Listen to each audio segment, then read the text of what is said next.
ดิสองเถื่อเลย เข้าเป็นเลือดโคตรมันไม่ได้นะเอาอีบัตรผ่านไม่ได้เราช่วย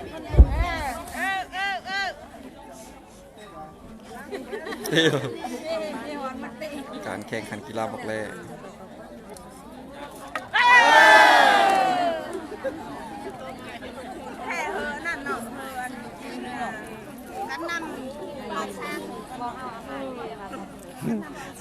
ย่างกันน้ำดิน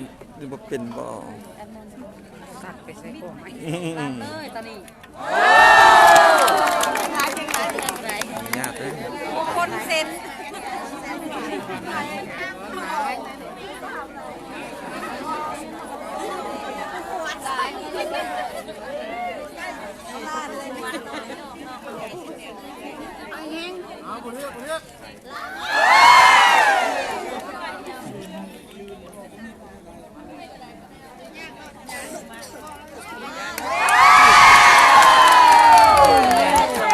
ได้2 คะแนนแน่นอนได้โอ้ยถือ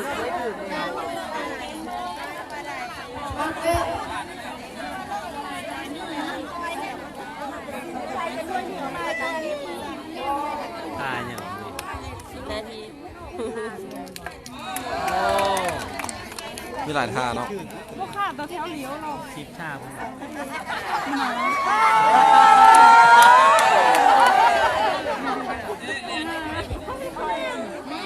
พวกข้าแถวเหลียวมึงเป็นพวกข้าลบล่างเลย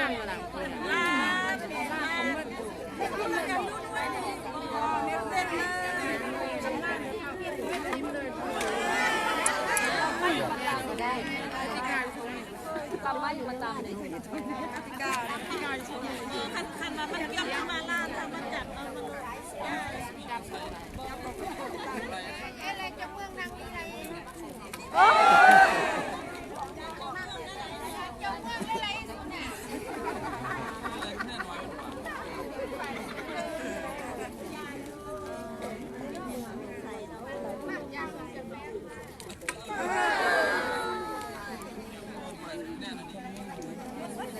สุดสินอน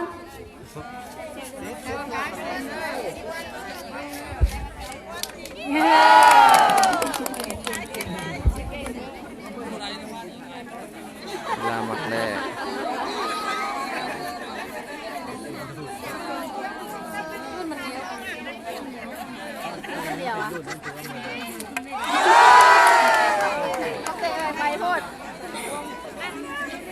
อ๋อนี่เดินเมื่อเนาะฮักเขาแล้วเดินไปซิ่วนี่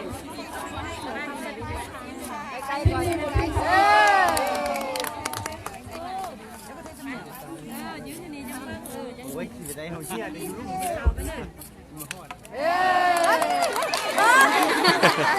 พื่อน จับเป้าเลือกเป้าจับเลือกเป้าเนาะ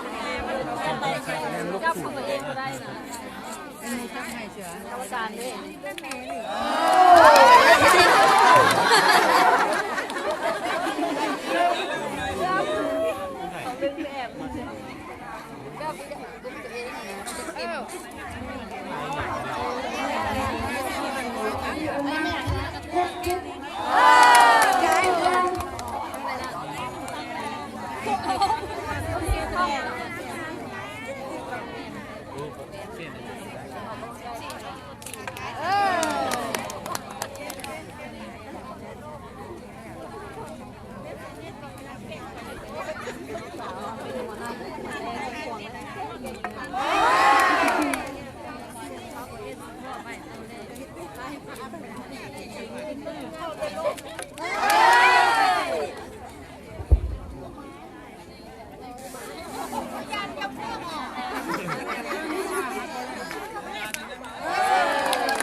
เบอร์ยังไงนี่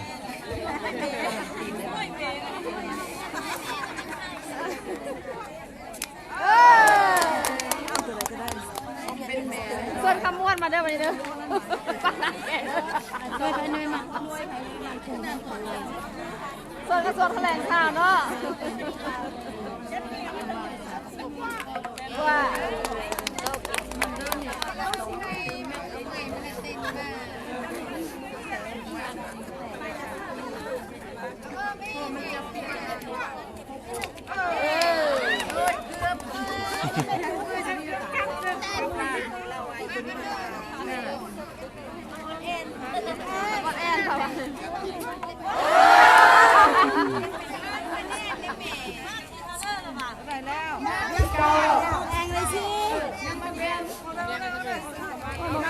กติกาต่างๆนี่กับบทสู่หูเลย ภาคในภาษาดึก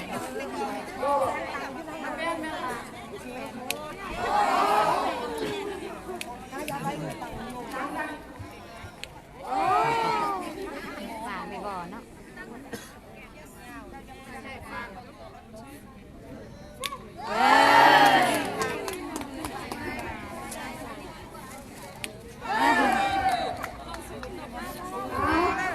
ทีมชาติไทยในเมืองไทยหรือว่าสำเร็จลงเนาะเอาไปแข่งคุณไปคะแนนกัน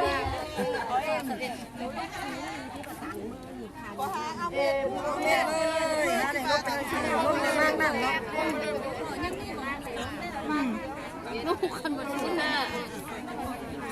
17 21เก่งๆกว่า21คะแนน21โก21อากาศเย็น21เอาทีมเมืองไทยได้21คะแนนเอาผมใช่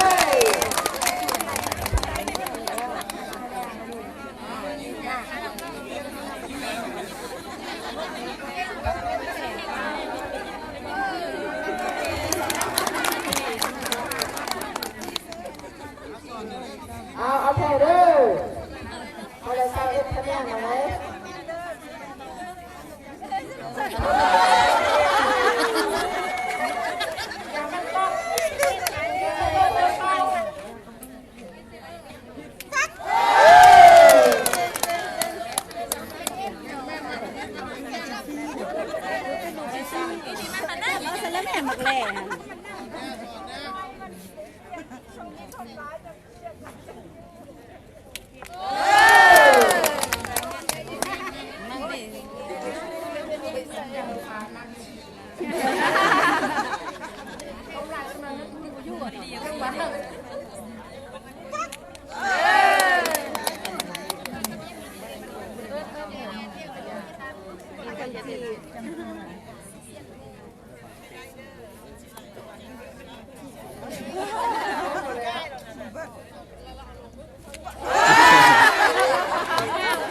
กายแล้วทำมาหัวเข่ายาวเลย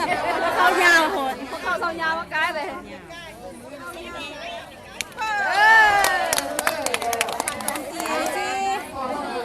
ไปเข้าน้อย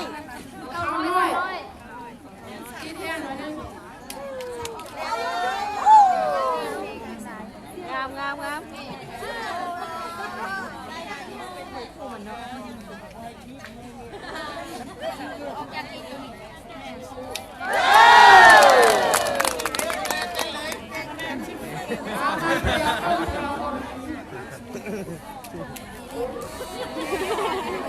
วันแรกเลย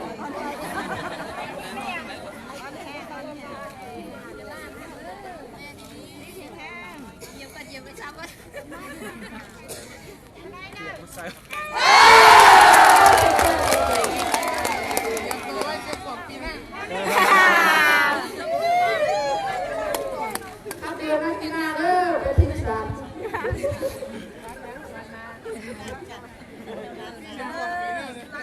จะพาทุกการจ้างไปเอาที่นี่ไป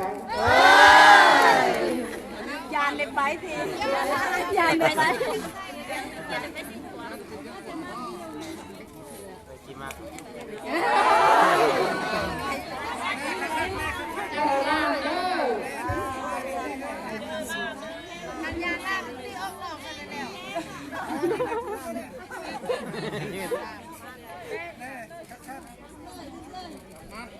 จับมา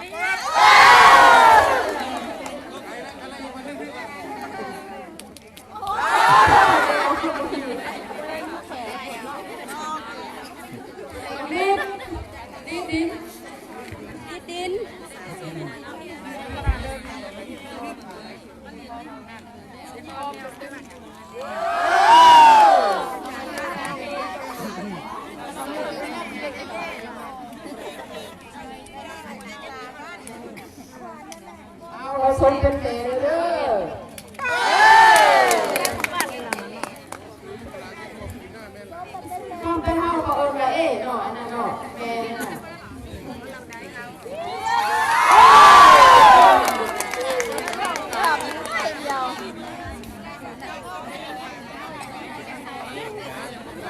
แบบตีกอล์ฟเนาะ ถูกต้องไปในทางด้านนี้เด้อ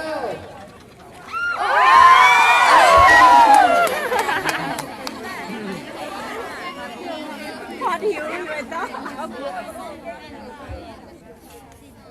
ป้านี่ก็บ่ได้สนอง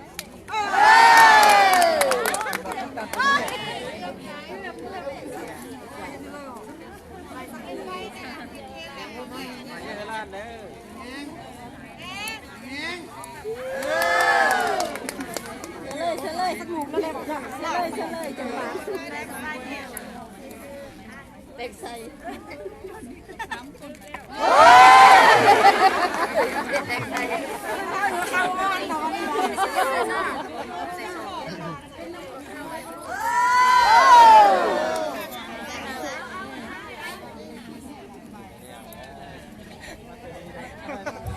เอาดิวตาสวัสดี คะแนนสิ เอามาส สัมภาษณ์สัมภาษณ์ โตปี สรุปไร ก็ให้เส้นได้เนาะ มันบ่อยู่ ก็มันโต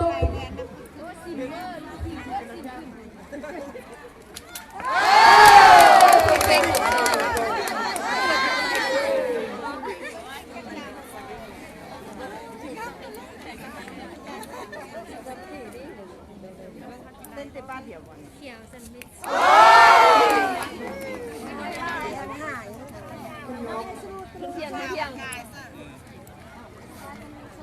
โอ้ยจักกระเดินมาเด้อ เอาเข้ามาสักทีมันโตมาแล้วเดียวเนาะ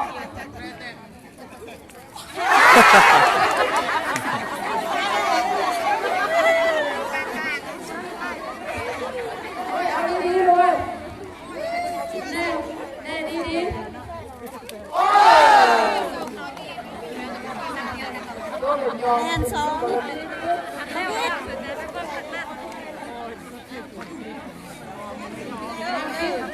อีกพอโ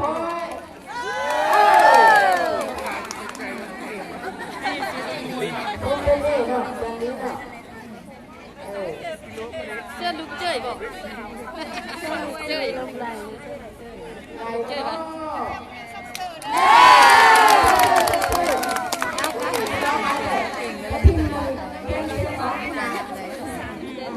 เราลงน้ำหนักได้สังเกตว่าเรามีจังหวะเรามีจังหวะเราลงน้ำหนักได้ได้แค่วันนี้นะเ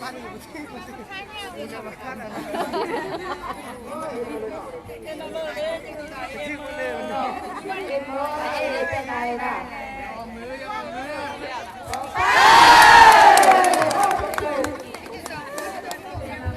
คนมาแรกนี่เราเล่นเป็นไร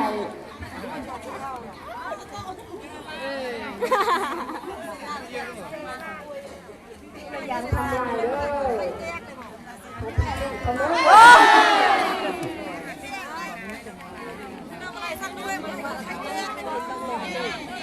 แยกหลายแนวได้เลยเนี่ย เอาดีๆโอ้โห แม่ไปพูดเป็นกินออกเลยตรงนั้นกินไข่แน่แน่นอน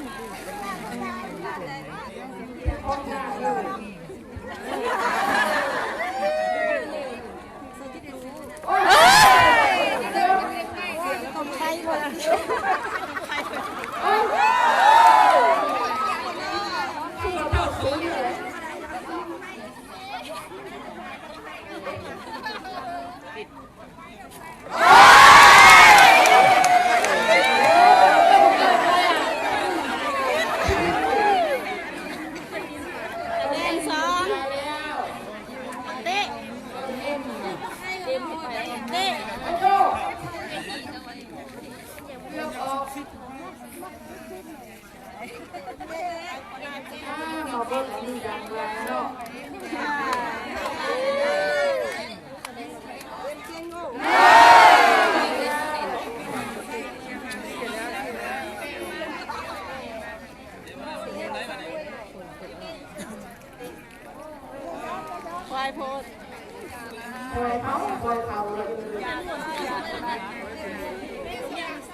ทำยาเลยเด้อ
มากอันนี้จะมาให้เธอได้เบิดเด้ มวยพนิษฐ์ทองครับมวยแม่มวยพนิษฐ์ขึ้น เที่ยงก่อน โอ้ได้ได้ได้ ได้ได้ แห้งๆนะแม่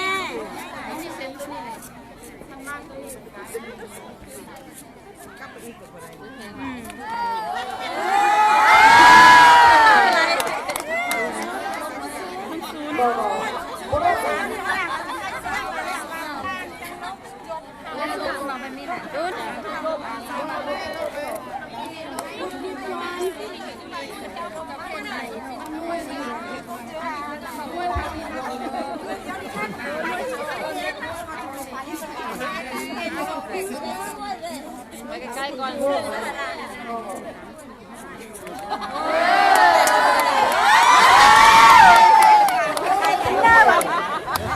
ไม่แห้งปานนั้นมา มวยกันเลยคุณเด้อ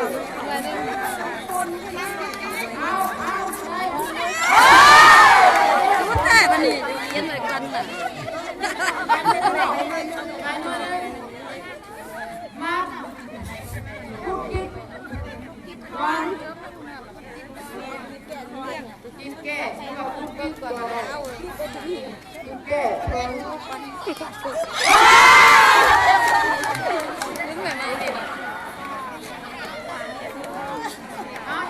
ยังงูเอ๊ะอะไรเนี่ย โอ้ยแล้วแบบไม่แห้งเลยเขามาควายกันแหละ กำกินนะ เติมไปเลยเนาะ เมื่อกี้ได้ตัวเมื่อกี้ได้ไหมนี่มาตัว โบได้เส้นแดงเส้นแดงจังเลย เพื่อ นั่งเลย ฟังก็เฮ็ดไปนะเอ็มตามว่าใครแตกเลย เฮียง ไปดีกว่าดีกว่า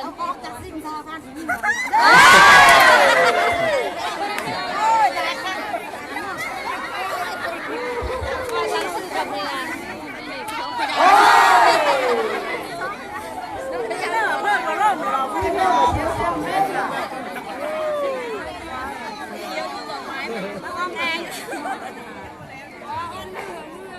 เขาเส้นซูให้งาเส้นนี่น่ะ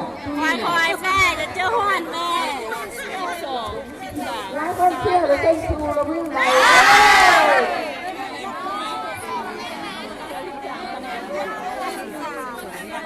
เอ็มโบราณกูกับโบราณเขาไม่มาช่วยแม่ 6 คะแนนเด้อ คะแนนไหน15 ยัง6 คะแนนยังทันเมืองเด้อไป15 15 ยัง6ยังทันเมืองเลย เย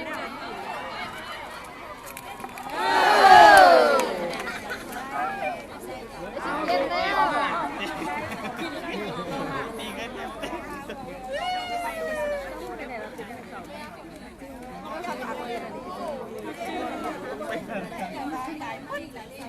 คอยคอย 18คะแนนแล้ว17หรือเปล่า1717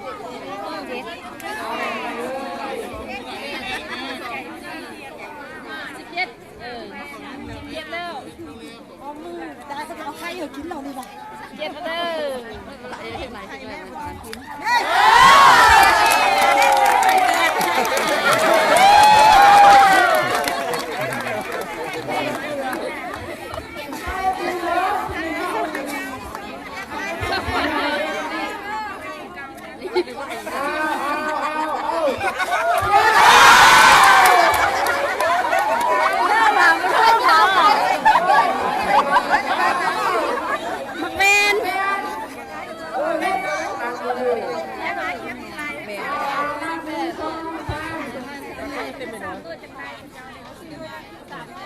โอนมาครับ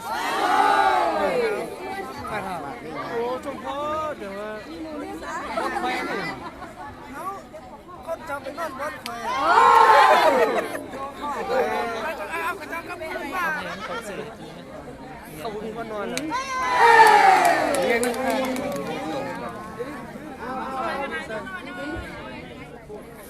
นี่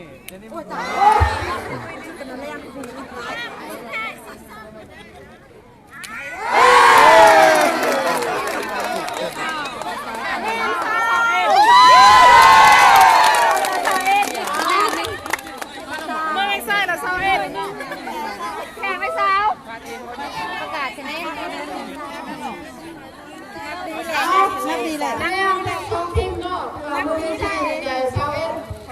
เมยิ่งแข็งและเศร้าคะแนนถัด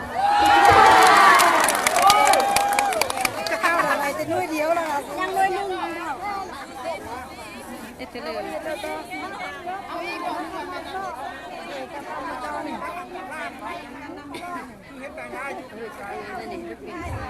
บอกกีบเชือกหลายอยู่แต่บอกกีบบอกกันแน่ ไม่เวลาพัฒนา